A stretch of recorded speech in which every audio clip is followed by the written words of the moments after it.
Namaste, I'm Nandini Nitin.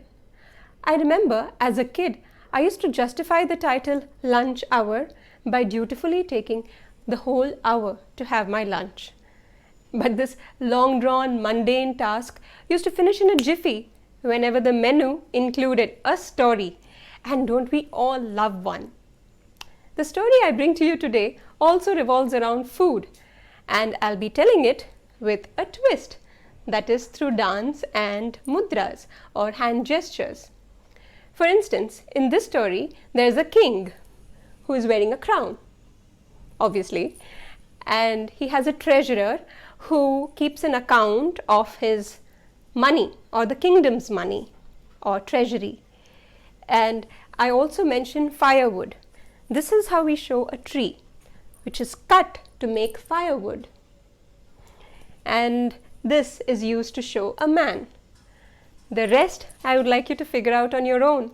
At the end of the story, I will demonstrate most of the typical mudras for you to check how many you got right. So here we go.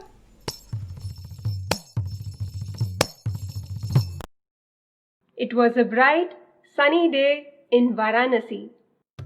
A man named Bhuvan from a nearby village rode his bullock cart filled with firewood into Varanasi's marketplace. After a long day of calling out to buyers, he sold all the firewood.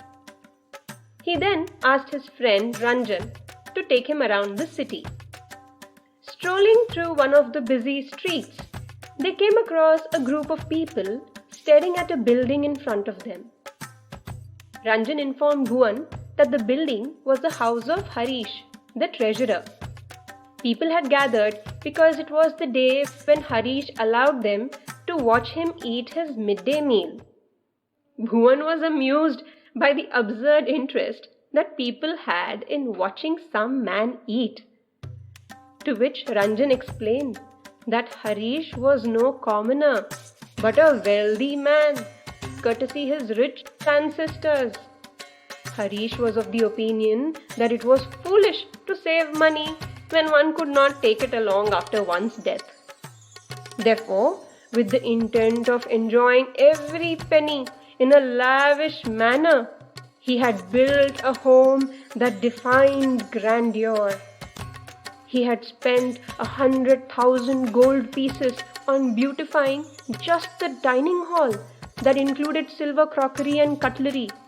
The food he was about to eat would cost another 100,000 gold pieces. The thought of such grandeur kindled Bhuvan's curiosity. He agreed that the sight of such luxury was definitely worth a look. Therefore, the two men climbed onto the tree closest to the window of Harish's dining hall to get the best view. Just as they perched themselves on a branch, the windows of the dining hall opened. There, taking his seat, was the treasurer Harish, while his servants attended to him in earnest. Although the two men couldn't clearly see the details, there was one thing that nearly knocked Bhuvan off the branch. It was the divine aroma of the rice Harish was about to eat. Giddy with temptation, Bhuvan desperately wanted a taste of that rice. He expressed to Ranjan that he would die if he didn't get at least a morsel of it. Aghast, Ranjan thought that Bhuvan had clearly lost his mind to dream of the impossible. However, looking at the willful expression on Bhuvan's face, he agreed to help him. With great hesitation, Ranjan called out to the treasurer in a respectful manner. Harish, who was enjoying his lavish meal, was irritated with the interruption. Yet, he walked up to the window to check who it was. Ranjan quickly conveyed to him Bhuvan's request for a morsel of the special rice that had been served to him. Annoyed by the audacity of the men, Harish responded with a pompous huff He boasted that every morsel of his meal had cost him 100 pieces of gold, an unimaginable number for a villager. Besides, if he started giving away rice to everyone who asked, there would be nothing left for himself. Ranjan pleaded with him, to which Harish said that if his friend was so desperate, he should earn it. He stated that he would grant a bowl full of the special rice if Bhuvan were willing to work for him for 6 months. Bhuvan immediately accepted Harish's offer, leaving his friend baffled. The gathered people mocked Bhuvan for being foolish to work for someone for 6 whole months just for a bowl of rice. Nevertheless, Bhuvan was unaffected. That very day, he started working for Harish. Bhuvan toiled in the field in addition to other tasks assigned to him. The thought of the rice with that heavenly aroma kept him motivated all the while. Finally, after 6 months of laborious work, the day arrived when he would get his wish. Bhuvan rode his cart to Harish's house, his heart brimming with joyous anticipation. Harish congratulated Bhuvan. He informed him that he had earned 1,000 pieces of gold in 6 months. He asked Bhuvan if he wanted to have just one morsel of the rice and save the money, or would he rather indulge in a bowl full of the special rice with no money left to save. Without a second's delay, Bhuvan said that he definitely wanted a whole bowl of that rice. After all, he had dreamt of it for 6 long months. Pleased with Bhuvan's choice, Harish declared that as a special gift, Bhuvan would be treated like the master of the house for 1 full day.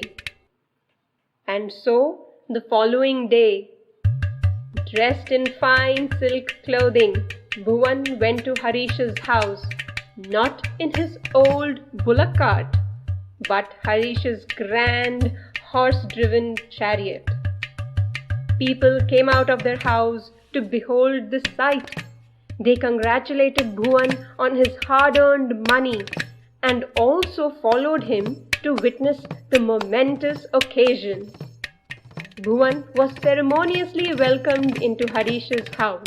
The attendants respectfully ushered him to the grand dining hall.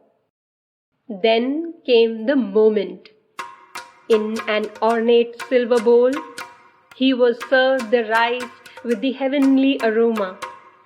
Bhuvan could wait no longer to taste the rice and had just picked up a morsel when he heard someone call out to him from outside.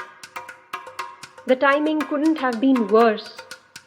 Yet, he put the morsel of rice back into the bowl and walked up to the window to check on the person calling out to him. Standing there was a monk with a begging bowl in his hand, asking Bhuvan for a morsel of food as bhiksha.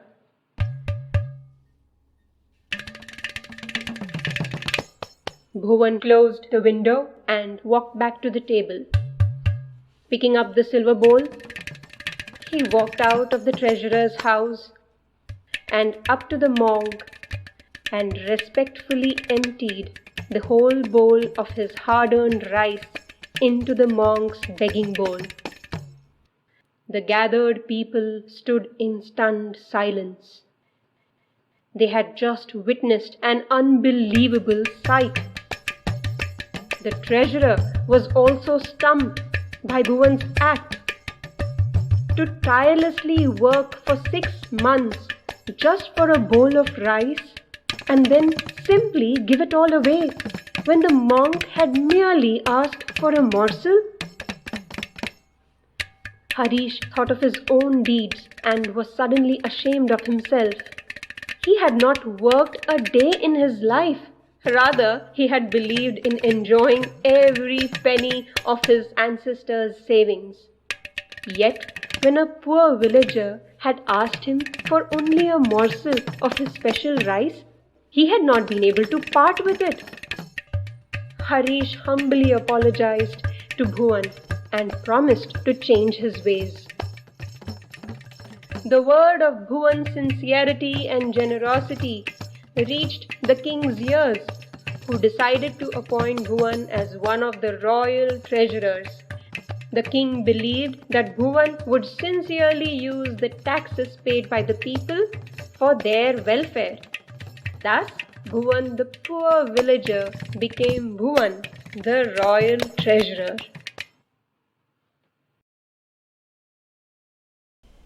When I read this story, the first person to come to my mind was my mom. No matter how much she loves sweets, she always gives it away when someone else wants it. Also, during every meal, no matter how hungry or tired she is, she always ensures that we have eaten well before she starts her meal. Now I ask myself, I might be generous with people out there, but suppose there was a small amount of a delicacy that both my mom and I love. When was the last time I gave it to her to eat rather than the other way around? I'll have to think. Well, getting back to those typical mudras. This is sun and its rays. Bull, and hence bullock cart. A man, a woman, and people. Plow, plowing the field. Beautiful. And finally, monk. Please share your takeaway from this story. I'll be back with yet another tale with a twist. Until then, namaste.